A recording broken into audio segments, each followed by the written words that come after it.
Hello crafters, this is Yana Smakula for SimonsSTM.com. Welcome back for another Yippee for Yana episode.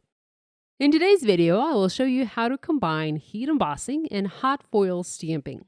Both of these techniques require heat, and one can damage the other if done in the wrong way. I'll show you how to create a flat Christmas greeting card with the Simon Says Stamp Snowflake Edges stamps, and I'll share loads of card making tips that I use in my card making every day. Let's get started. So here's a look at the stamps that I'll be using today to create my card. It's a stunning set. It's a larger 6x8 set filled with beautiful snowflake edges. You have one longer edge that can work even for slimline cards, and then some smaller edges, as well as one corner as well. Now, this stamp set also features some beautiful sentiments, giving you everything you need to start creating. So you have all the images you need to make a card. Now, I wanted to have a slightly larger sentiment for the card that I had in mind, and I wanted a hot foiled sentiment for my card. I really love the look of hot foiling, especially on holiday cards, and whenever I can, I try to add some simple foiled touches. I picked a Glimmer hot foil sentiment from Spellbinders, and this sentiment comes from the Gifts of Christmas set, and it reads, "Family and friends are the true gifts of Christmas."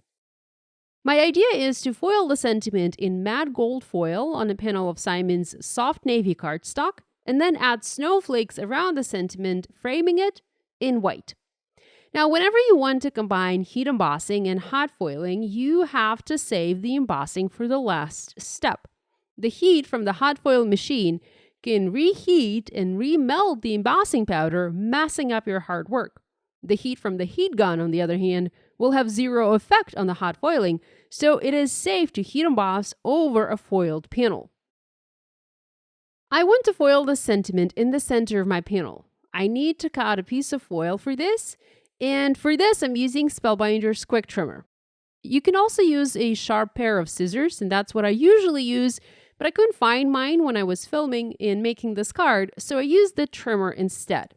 Now, the trimmer will give you a perfectly straight edge, and that is something that is rather helpful when using the hinge method when foiling. Now, if you don't know what the hinge method is, you'll see what I'm talking about in just a minute. Now, in addition to the glimmer plate, the foil, and the paper you plan to foil on, you will also need some low-tech tape. I like to use Spellbinders' Best Ever Craft Tape for this, as it doesn't leave a sticky residue on the paper after it's been through the Glimmer machine. Now, some low-tech tapes end up leaving a sticky mark on your paper after you've applied the heat to them. The adhesive in the tape can react to the heat from the Glimmer machine. It can sort of melt and transfer onto the paper, leaving a sticky residue in the paper. And that can interfere with the process, as things could potentially stick to that sticky residue, and that's something that we'd rather avoid. So this yellow tape from Spellbinders, it doesn't have this problem. So that's one of the reasons I like to use it for my hinge method. Now, I like to tear a piece of tape long enough to create a sturdy hinge for the plate that I'm using. So I position the plate on the paper. I try to center it the best I can. And next, I use the tape to adhere the plate onto the paper like so. So I just run the tape along the plate, creating a hinge. This allows me to flip the plate away, then add a piece of foil onto the paper, and then flip the plate back into the original position. Now, you can also try to align the plate with the foil already placed underneath the plate on your panel, but honestly, that never works for me. Even without the foil, I often manage to position things slightly crooked. So I try to find solutions that help me avoid this problem, because we all agree nobody wants to have a crooked sentiment on your card, right? So I then added another piece of tape to hold it all down, and I added it from the other side, and I brought this panel and the Glimmer plate to my Glimmer hot foil system. Now, my system is all hot and ready to go. All I need to do is press the timer button. I'm also adding my shims right away, and you can see that they are well used and well loved. I have lots of foil transfer on those.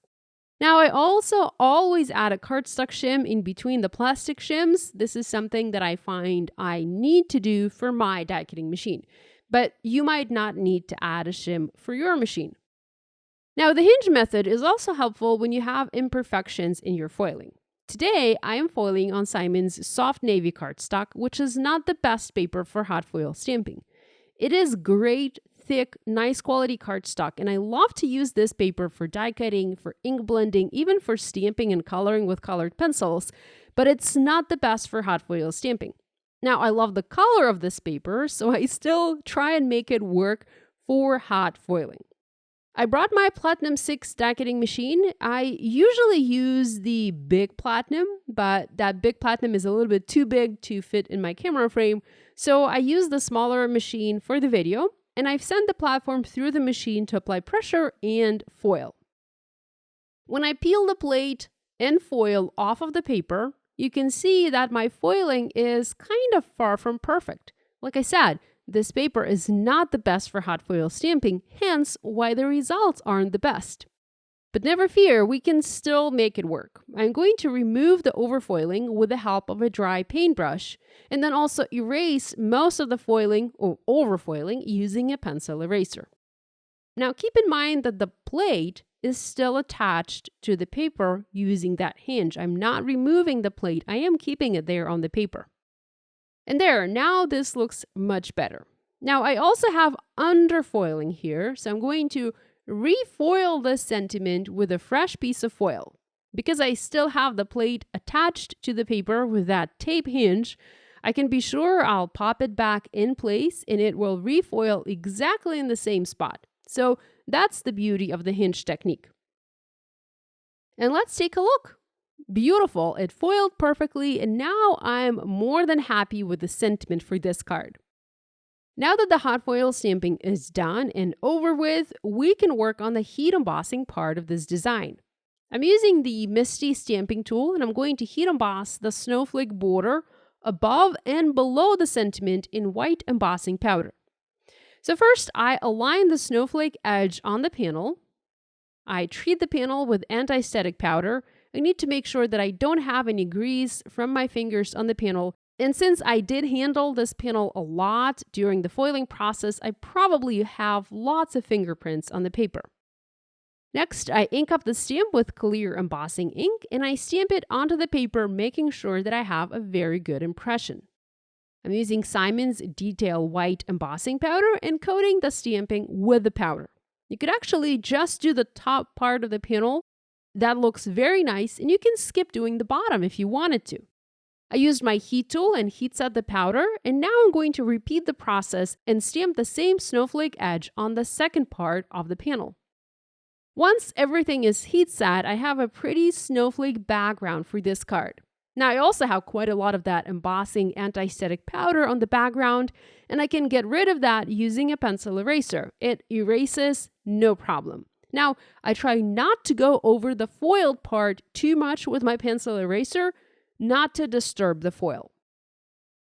At this point, you can keep your background as is, but I like to step things up, so I'm going to add some subtle shadows to the snowflakes.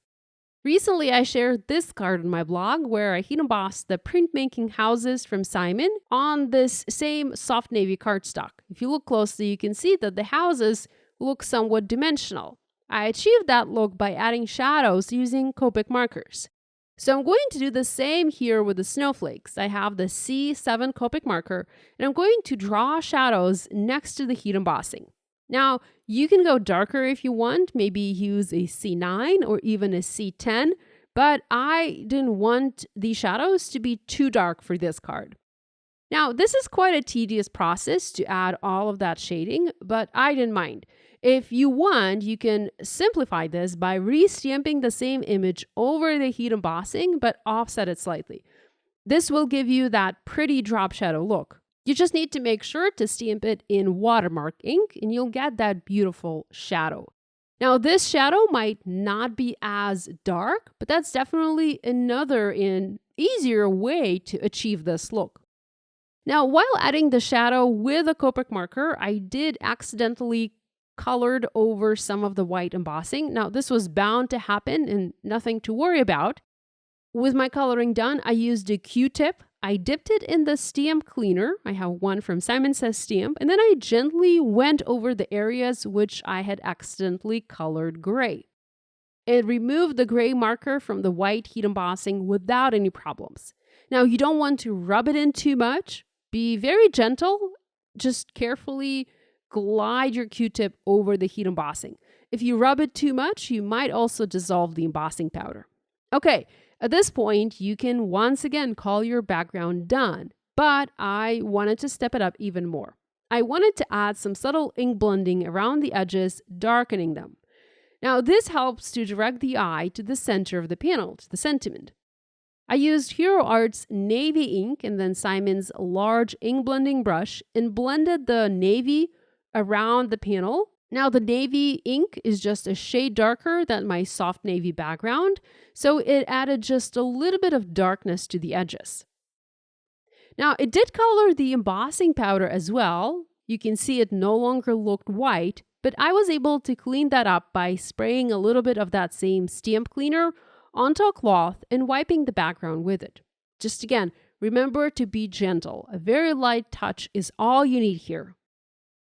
With all of that done, I trimmed the panel down slightly, not too much, just about 1/8 of an inch from each side, and then I foam mounted the background onto an A2 white top folding card base. This gave me a faint white border around the design. I feel like that helped frame the design and made it look a bit more cohesive. I also embellished each of the snowflakes with gems. I used silver gems from Spellbinders.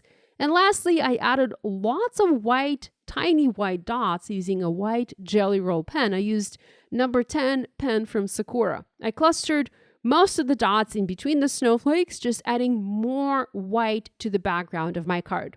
So here's a look at the finished project that I have for you today, featuring both hot foil stamping and heat embossing. I hope you guys will give this idea a try. If you make a card inspired by this video, we'd love it if you shared your project online and tagged us on social media. We always enjoy seeing what you make. Thanks so much for joining me today.